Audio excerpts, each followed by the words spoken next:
काय आरटीओचं काम सामान्य माणसाला इथं छाती काढून येता आलं पाहिजे। जो मालक आहे या देशाचा तो इथं लाचार आहे। इथं त्याला स्वतःला रांगेत उभं राहून त्याचं कोणतंही काम करता येत नाही। आणि हा एकच आधार घेऊन मी या लातूरच्या आमच्या सहकाऱ्यांना, आपलं पत्र कुठे आत्ताचं, लातूर जिल्हा युवा मोटर मालक चालक संघाचे लोक जे बसलेले आहेत आज उपोषणाला, तर ते हाऊस म्हणून नाही बसलेले, ते हाऊस म्हणून लाचखोरी करत नाही। वाहतूकदार लाच देत नाही का? देतो। आमच्याकडे ज्या ओव्हरलोडिंगच्या कार्डचा रेट 3500 रुपये ना, तर इथला बाजार भाव 2800 ते 3000 रुपये इथं जरा स्वस्ताही आहे। त्यामुळे पहिला अभिनंदनाचा ठराव करा इथल्या आरटीओचा की इथल्या मोटर वाहन धारकांना हे 500 ते 700 रुपये डिस्काउंट देऊन राहिले। कशात? लाचेत। आणि परत एक मागणी करतो, लाचेचे रेट यांचे इथं ना मोठा बोर्ड लावा की कोणत्या विभागातल्या कोणत्या विषयामध्ये किती लाच कशी घेतली जाते याचे बोर्ड लावणं जरुरी। प्रत्येक सरकारी कार्यालयामध्ये लाचेचं रेट कार्ड लावलं जावं, ही आमची प्रमुख मागणी आहे। लाचेचं रेट कार्ड लावलं जावं ही मागणी आमची। त्यालाही ऑफिशियल स्वरूप द्या, एक टॅक्सची पावती द्या आणि एक लाचेची द्या आणि त्याच्यात ह्यांना पर्सेंटेज द्या, म्हणजे मग तो व्यवहार जरा आहे ना व्यवहार होईल, तो गैरव्यवहार किंवा अव्यवहार होणार नाही।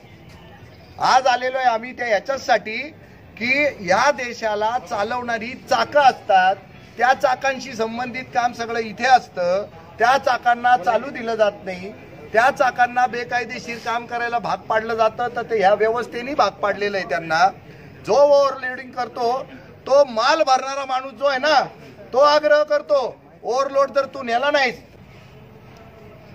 जो ओव्हरलोडिंग करतो ना तो स्वतःहून त्याच्यामध्ये माल जास्त टाकतो आणि जर टाकला नाही ना तर तो ते भाडं दुसऱ्याला देतोय आणि त्या स्पर्धेमध्ये त्याला चालू असलेलं जे मिळालेलं भाडं आहे ना ते नाकारता येत नाही। ही धंद्याची मागणी आहे आणि ही वस्तुस्थिती इथल्या आमदार खासदार मंत्र्यांना आणि आरटीओना माहिती नाहीये का? माहिती आहे ना। बरं, जर तुम्हाला न कळवता न कार्ड काढता जर ओव्हरलोडिंग केलं तर काही अडचणच अडचण आहे। आणि जर तुमचं कार्ड काढलं तर तुम्ही गाडी लोडेपर्यंत भरीत राहा, आमचं काही म्हणणं नाही। हा कोणता कायदा आहे? आमच्या संविधानानं असं नाही करायला लावलेलं। सरलाट सगळ्यांना प्रामाणिक कारभाराने तुम्ही करा बरं दंड। कशाला कोण ओव्हरलोडिंग करेल? स्पर्धा होईल का? मग पुढे पळापळी होणार नाही।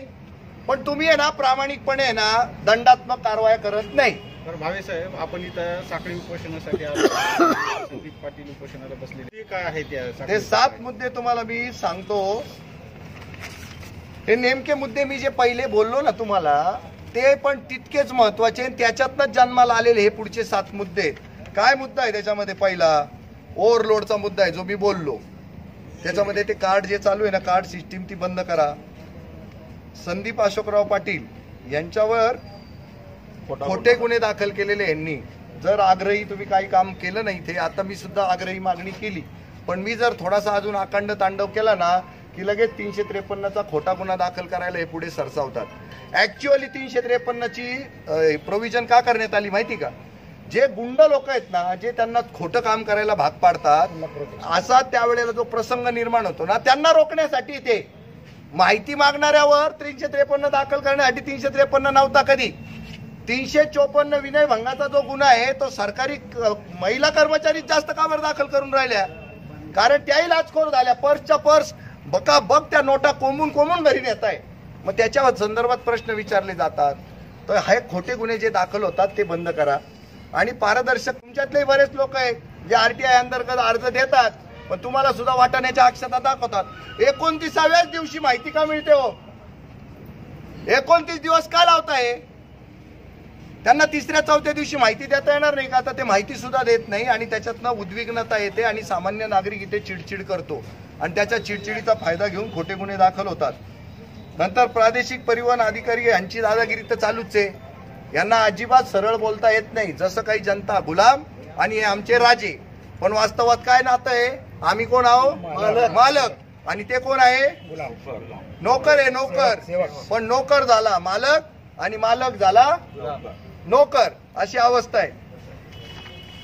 पुढची मागणी आहे, हे जे तुमचं फ्लाइंग स्क्वॉड आहे, फ्लाइंग स्क्वॉडवर अंजली पाथरे नावाच्या मॅडम आहेत, तर त्यांचे हप्ते साखळी पद्धतीची चौकशी करायला पाहिजे. त्यांच्या स्पष्ट मागणी आहे ती, नाव घेऊन मागणी आहे, आणि त्यांच्या प्रॉपर्टीची चौकशी करावी. तर आता माझ्या माहितीप्रमाणे इथले जे सक्षम अधिकारी 1 नंबर RTO त्यांना यांच्या प्रॉपर्टीची चौकशी करता येणं शक्य आहे किंवा ट्रॅफिक कमिशनरकडनं ती चौकशी लावता येणं शक्य आहे. पण कोणी आजपर्यंत इतिहासात केलेलं नाही. 30 वर्षापूर्वीच आहे ना सरकारी नोकरांच्या संपत्तीची मोजणी करणं बंदच झालंय.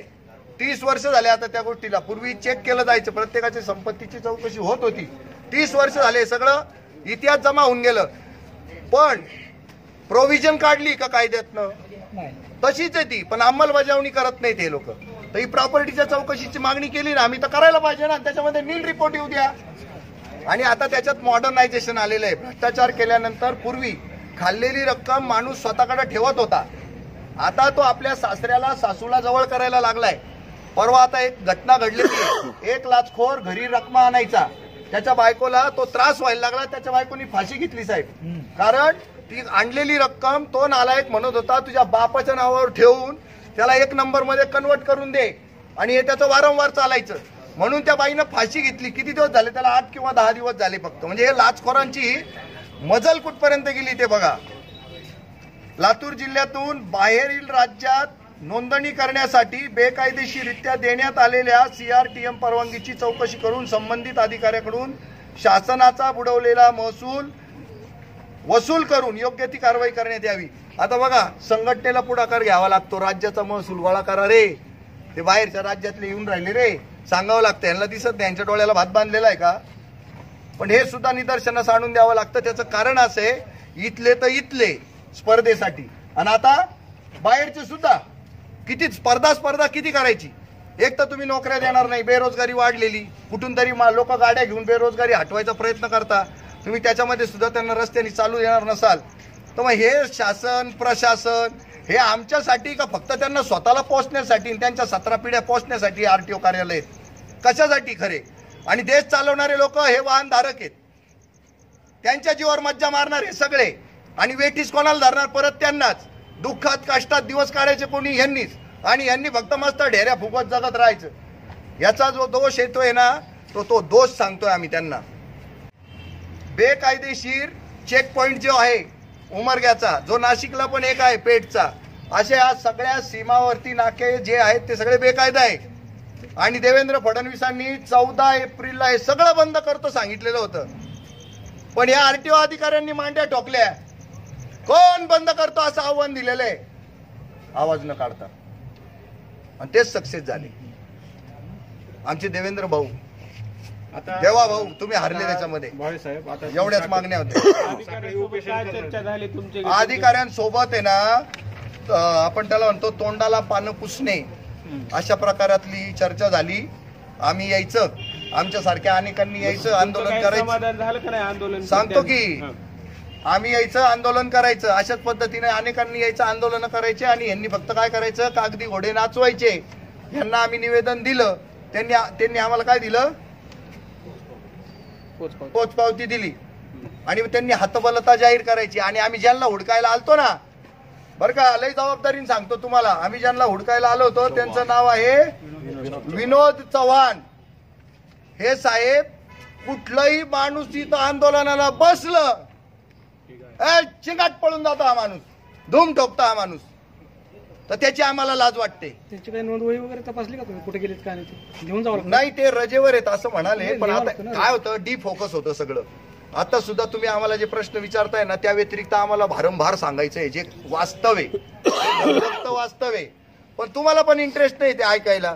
तसंच त्यांनी रजेचा अर्ज खरंच केला का नाही केला हे जर मागायला गेलो तर मग या निवेदनावर चर्चा होईल कशी? बरं, खूप निवेदनावर चर्चा खूप गंभीरपणे झाली का? अजिबात नाही. त्यांनी ऐकल्यासारखं केलं, पण आम्ही मनापासून सांगितलं होतं बरं का, त्यांनी फक्त ऐकल्यासारखं दाखवलंय, काही केलेलं नाही. आणि त्यांनी बरं का, सगळ्यांनी ऐका, तुमच्यात हिंमत असेल ना तर या कॅमेऱ्यावर लिहून दाखवा मला. सगळ्या पत्रकारांना आवाहन करतो, हा कॅमेरा RTOचा आहे, हा बघा, हा व्हिडिओ कॅमेरा दाखव रे आपल्या लाईव्ह मध्ये. हा व्हिडिओ कॅमेरा आणि हा व्हिडिओग्राफर आरटीओ साहेबांनी आमच्या उराडावर छाताडावर ठेवलाय आणि आम्ही त्याचं स्वागत करतो. कारण आम्ही शेंगा खाल्ल्याने आम्ही टरफलं उचलणार नाही. बरं, आता एक नाही 100 लावा कॅमेरे. किती दिवस आता हे साखळी उपोषण चालणार आहे? आपल्या मागण्या कशा आहेत आणि काय नेमकं हे पुढचं जोपर्यंत कारवाई? मान्य करत नाही ना तोपर्यंत हे उपोषण चालूच राहणार आहे. त्याच्यामध्ये काही बदल होणार नाही आणि आम्ही एकदम तीव्र स्वरूपाचं करू. ह्याच्यातला एक एक माणूस आहे ना अन्न पाणी हळूहळू सोडेल, त्याच्याशिवाय आम्ही उठणार नाहीये. वंदे मातरम.